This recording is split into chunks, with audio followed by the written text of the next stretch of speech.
Xin chào các bạn. Thì hôm nay mình sẽ review cho các bạn một cái bàn phím Deru EK78 ha. Bàn phím này thì mình đã mua về giá khá là rẻ thôi. Đây là mình đã mod lại sơ sơ rồi ha. Do nó mặt hàng nên mình chưa tháo switch ra để load được. Thì mình đã load frame và mình đã mod mấy cái stop này. Bạn nghe sao test nha.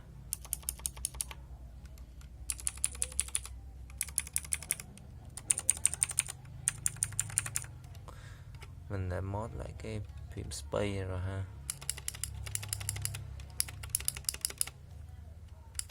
Ban đầu thì mới mua về thì nó kêu khá là gọi là dở các bạn, dở ha.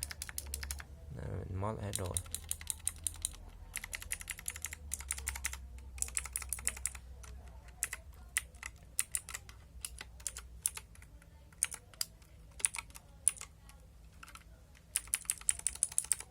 Đây là mình đổi vị trí với nhau này để nhìn đẹp hơn thôi mà.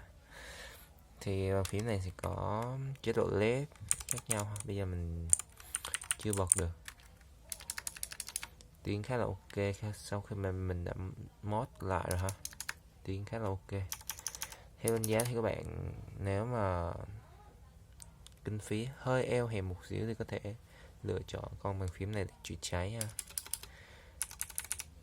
Nhưng mà sẽ tốn công để load và mod lại cái này đấy, chứ mua về thì nó sẽ không được cái tiếng như vậy đâu. Ok.